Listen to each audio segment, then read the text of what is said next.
Quickly before we get into it, make sure to like, comment, subscribe, and follow your boy on Twitch. Yes, sir.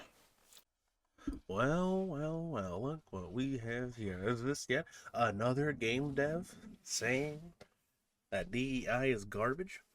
Doesn't really belong in the industry?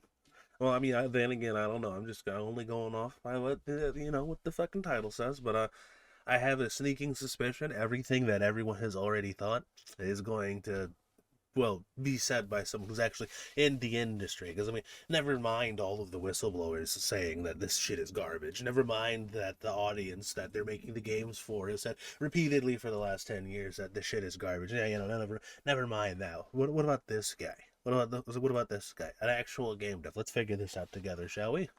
In the United States, an executive order was made to dismantle DEI programs Yes, within federal government and encourage private sectors to Why end do you seem so nervous, though?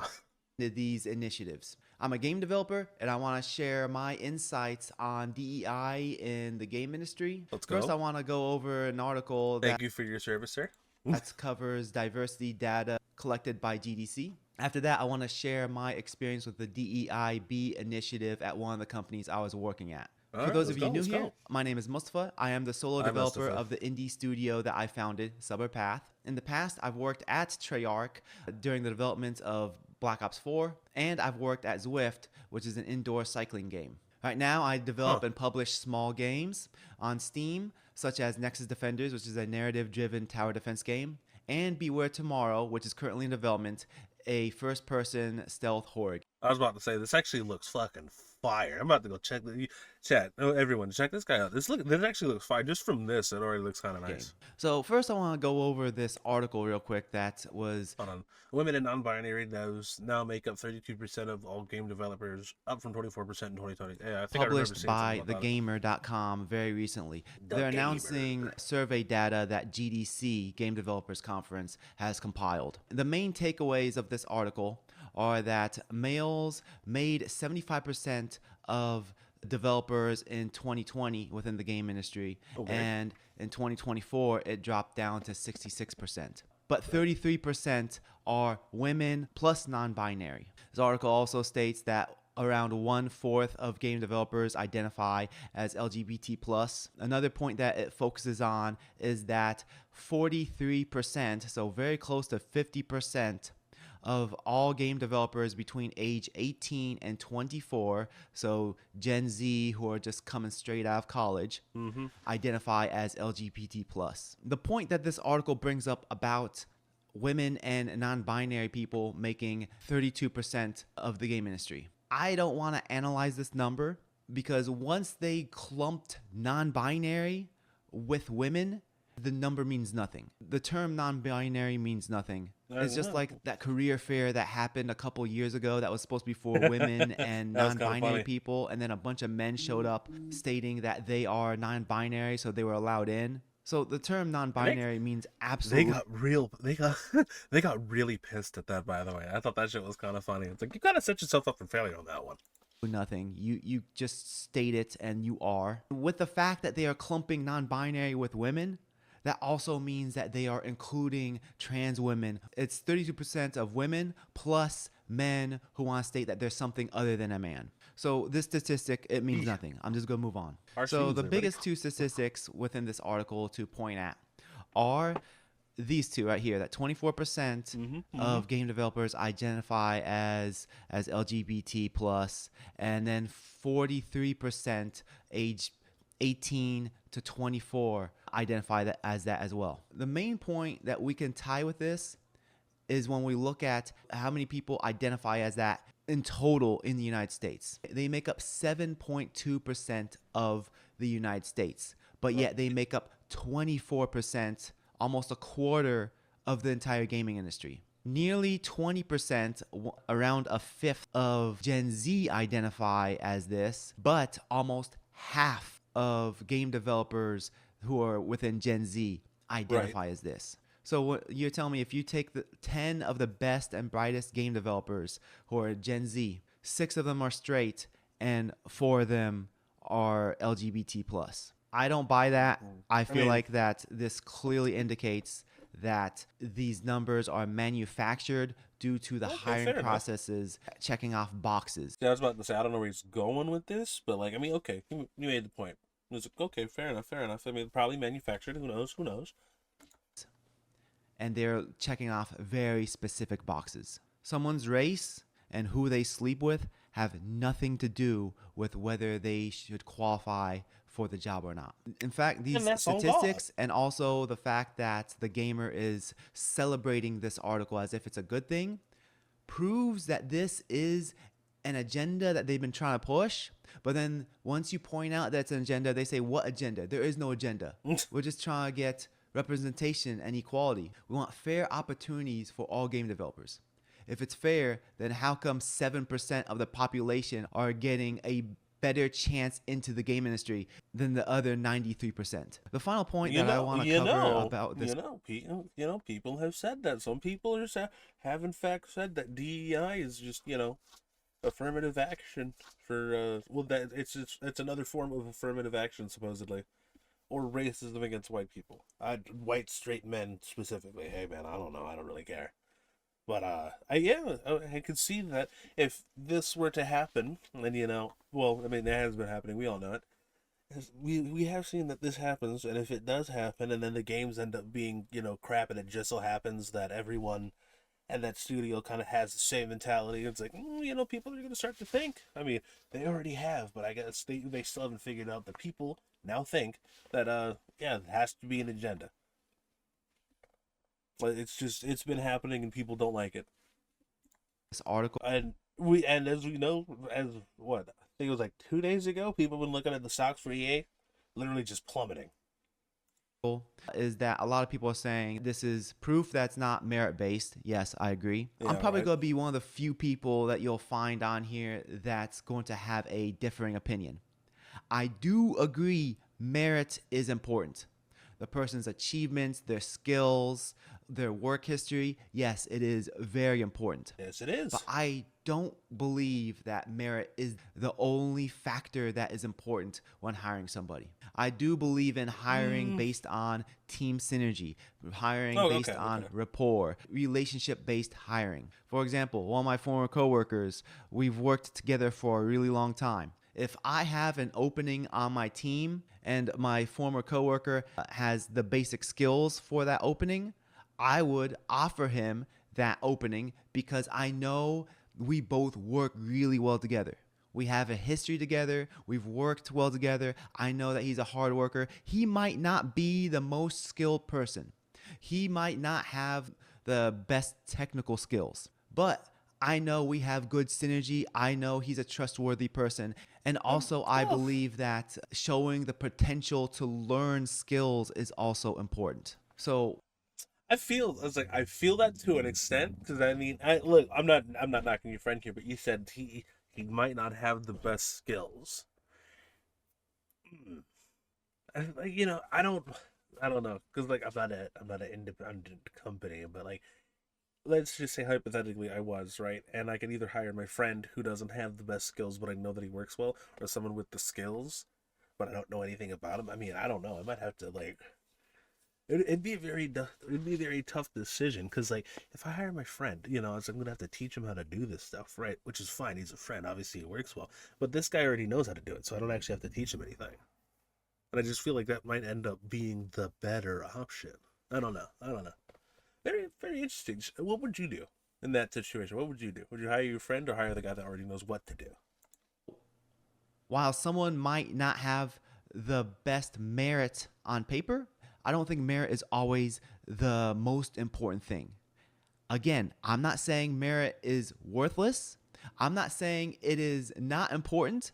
I'm just saying it's not always the most important thing. I joined Zwift back in 2019, and they're an indoor cycling company. Shortly after, Every time I've ever seen this website, nothing ever good comes from it. It's always some random bullshit. That and LinkedIn. It's always some random bullshit, bro. after I joined, they started the DEIB initiative, Jesus diversity, equity, inclusion, and belonging. After they added the one. 2020 lockdown I started, actually didn't know that they added one. They added a B. Ooh, we're getting fancy here. and we were all sent to work from home, we were assigned to start taking these DEIB courses. And these courses were mandatory. This was one course that would educate us about our internal bias. Confronting bias, thriving across our differences. Hmm.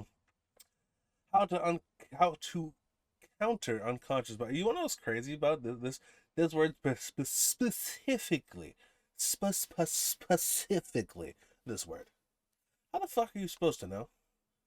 I feel like other people have said it too, and I'm just gonna say it here. How the fuck are you supposed to know if it's unconscious? You don't even know you're doing it. How are you supposed to fight something you don't know is there? Whatever. For example, if we're hiring somebody and the person looks like us, we might be more lenient towards them. But if the person looks a little different, Oh, that's another thing. I hate to pause so much. That's another thing. I don't know about y'all, but if I see someone who looks like me, I just think, cool, they look like me, and that's where it ends. Like I don't think I've ever met a single person that's like, I'm more trusting of this person than this person because this person looks like me. I don't think I've ever seen that anywhere. I mean, has that happened to y'all? Do y'all do that? I don't think y'all do that. I'm gonna leave it. I'm gonna call a spade a spade. I'm gonna put some money. I'll put $20 on it. That'll happen. might be a little bit more strict with the requirements for the position, and we might not hire them for that. And I can't remember if it was this specific course or if it was another course. Garbage I course. recall one of them that I had to watch, which was about the platinum rule. Now, we know the golden rule. The golden rule is to treat others how we want to be treated. And I believe in that rule. Yeah, fair, treat people fair. with respect to a degree. Now, the platinum rule, on the other hand, is treat people how they want to be treated. So in this video, we were taught that we're supposed to introduce ourselves with our pronouns and then ask the person, hey, what do you want to be called? What are your preferred pronouns? How do you want to be treated? These videos are very frustrating to watch because it is social reprogramming. It is teaching us to act in a different way that is not the norm in our culture or any culture. Hey, thanks for sticking around with the video. I'm going to give a really brief interruption real quick. If you don't want to hear it, you can skip forward a little bit. I have timestamps on all my videos. My next game, Beware Tomorrow, it's been delayed, but it should be coming out in the coming months very soon. It is a first-person stealth horror game, has puzzle elements to it. You are locked in the... Damn, chat. I don't think I could do that. I don't know why I say chat. I'm not even streaming right now. Shit. Well, it has puzzle elements. I'm about to get a notebook and paper because I'm not going to remember shit. I'm terrible at puzzles, bro. But the game does look kind of fire, though. The game does look on fire. Facility with a deranged man who's hunting you down, and you have to solve puzzles to escape the facility. There's no DEI in the game. You don't have to worry about misgendering anybody. I like how he throws that in his ad, bro. It's like, I have a game developer. I think it's cool. DI is garbage, so it's not my game. But like, here you guys go. It's like, all right. I mean, fine. I mean, shit. You could have just said, here's my game. It got delayed. It's coming out. Here you go. And I would have been like, yeah. My immediate. I wasn't thinking you were gonna put DEI in it at all, especially because of the video you're making currently. But wait, hey, he put it out there. There better not be any woke shit in there. I swear to God, if anyone's gay. No, fuck me, I don't care. Damn, I just think won't be lectured to pull a barv. And if this game sounds interesting to you, link is in the description below. Wishlist it on Steam. I'm about and to. I'll let you guys know once I have a release date. Ugly forehead ass. Oh, I'm mad how that works for both. Aside from having these LinkedIn learning courses, we also had these Zoom webinars with the DEIB department. One of these webinars was very lazy. They pulled isn't this Francesca Ramsey? Isn't that her name? up this video from YouTube and started playing it. 5 tips on being a better ally. Before I realized these webinars were not mandatory, I was attending these webinars because I thought I was supposed to. One of the earlier webinars, the topic was Know Your Privilege. It was for us to understand that our coworkers might not have lived as privileged of a life as we have. This webinar literally promoted prejudice by default. It's true, because like, what if, I mean, we all know, but like, what if the person that, just got hired just happened to be a straight white dude and had the upcoming of Eminem, minus the whole rapping and fame? He's just here now. Like, what do you say then? Like, come on, no? When I look at my coworkers, Mm-hmm. I assume they are just as educated as me, Yep. maybe even more educated, Mhm. depending on their position. And whatever challenges in life they had, it shouldn't matter because everybody has challenges in their life. As a Muslim, I believe that every single person is tested I apologize. I thought you were a white dude. I'm pretty sure I called you a white dude. I apologize. I mean, against religion, but still. and challenged. We all have tests and challenges that vary according to our capability. True. Some people's challenges are more difficult than others, but the reason why those people's challenges are more difficult is because those people are stronger and are capable of taking on those challenges. Facts. The larger the challenge, the more we grow once we get through those challenges. And that's what I believe in. I should not look at my coworker and say, okay, this guy's black, he must be uneducated, and he grew up in the ghetto.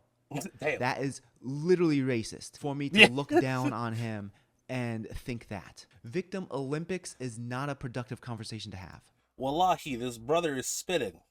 I'm Arab. The FBI tapped my phone in the early 2000s. Patriot Oh, shit. Act. Oh, shit. I had it rough. Victim Olympics and trying to see who had it worse is not a productive conversation. It's So true. whichever end it is, whether it is to make myself feel higher and mighty than other people and look down at those who have it worse than me, that itself is racist. But then the other way around, get myself on the bottom of the totem pole, that's a victim mentality. And that's a terrible mindset to embrace. So both ends of the spectrum are terrible.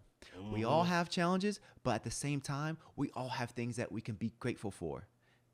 What was very bizarre about this Know Your Privilege webinar, some of the employees were so brainwashed that they wanted to sacrifice themselves in front of the altar. There was a good number of Jesus. people who raised their hand on Zoom, then they got the chance to speak, and then they started saying, I understand I'm privileged in this and privileged in that, and they were So what I'm hearing you say is that the people that raised their hand and were talking were bitches. That's what I'm hearing.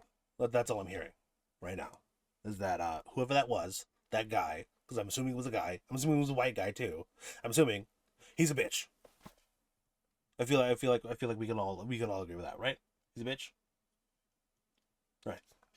basically spilling their white guilt. Like I said before, this promotes White the guilt. mentality of racism to make them think that they are better than other people. No one is born better than anybody else. Finally, I want to cover the DEIB department's initiative to gaslight us on transgenderism. Let me explain the Zwift game real quick. Zwift is an indoor cycling game. One aspect of the game is the experience points and the unlock system. You gain experience points according to the distance. You can use those experience points to unlock things from the store, such as different bikes and accessories for your character. With that said, whether Okay. you choose a male or female avatar, the amount of experience points you gain is different. The developers took an account for the fact that women ride less distance than men.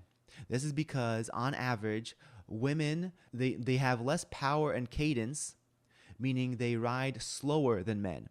And because they ride slower, within the same time frame, they don't ride as far. To make it more enticing for women, women have an experience point boost to make up for their lack of power. In addition to women having an experience points boost, That's wild as shit. there are also different online events such as races for people to join. There are also some races that are exclusive for women. So Well, with I mean, that said, the okay, game guys. acknowledges there's a biological difference between men and women. That's why there are exclusive races for women, and that's why women gain experience points faster than men to make up for their lack of speed and inability to ride as far. Even though the game acknowledges wow. these differences, therefore the company acknowledges these differences, the company also tried to gaslight us that there is no difference between a woman and a trans woman.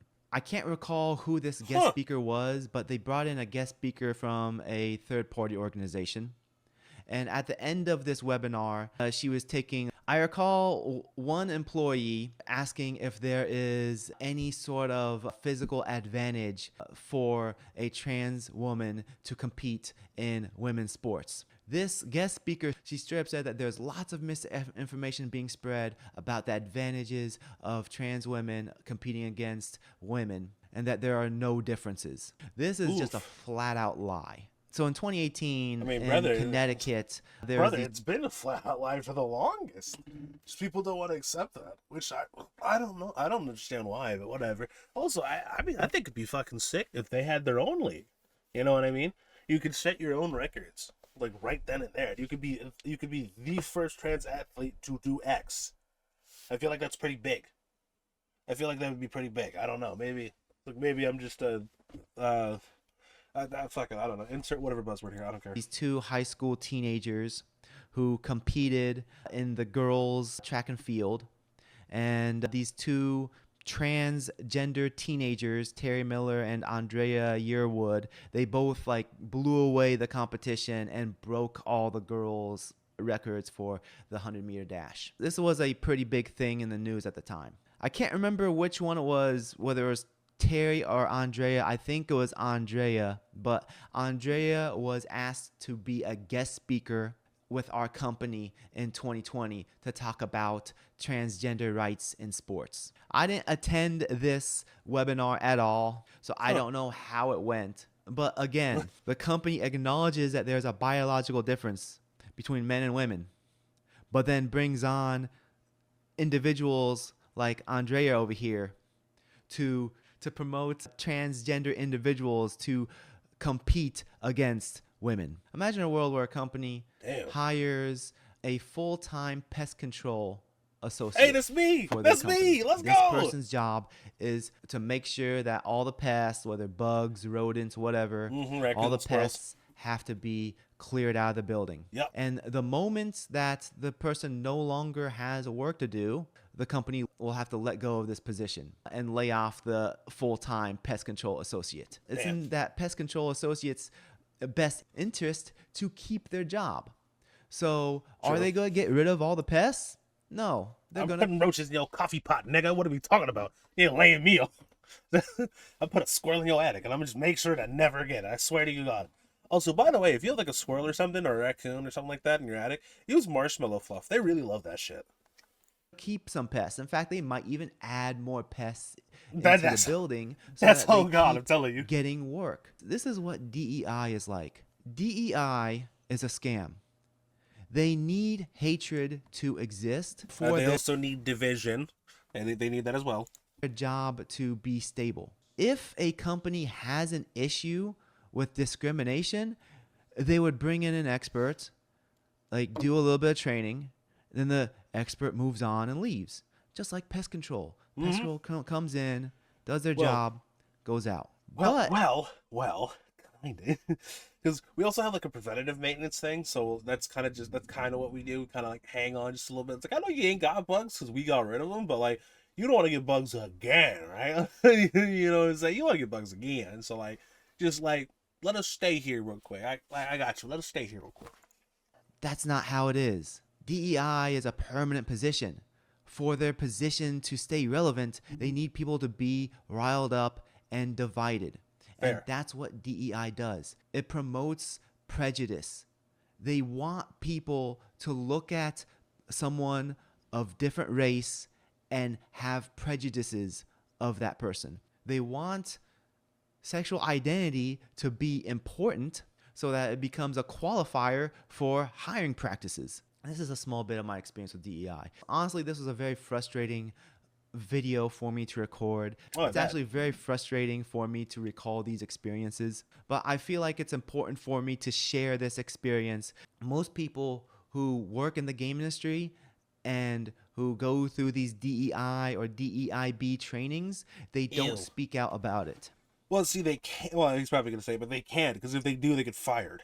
And I think it's important to speak out. Because it promotes racism. It promotes looking down upon people. Hatred. It promotes victim mindset. It promotes victim Olympics. It's a scam. And I really hope that it gets eradicated from the gaming industry. Anyways, if you got this far, I appreciate you, and it would help the algorithm if you give the video a thumbs up. If you didn't like anything that I said, give it a thumbs down as well. Tell me in the comments section below. What an honest guy. Do you have any experience with DEI initiatives at any company that you worked at, I want to hear about it. Don't forget to hit the bell so you can get notifications on when I release a new video. And I'd really appreciate it if you subscribe to the channel. This is a platform for me to talk about my opinions, my insights, and my experiences on the game industry, as well talk about game design, character design, storytelling, and also it's a platform for me to share about my projects that I'm working on. Thanks again for watching. Word. Take care. Salam. I like the guy. He seems cool. Seems like a chill dude. Let me. Where is it? There it is. I hit him with some. Yeah, hit him with the sub. Hit him with the sub. I see why he. When we first started, I was like, why does he look so nervous? He does seem a little nervous. It makes more sense now. But fair enough. Fair enough.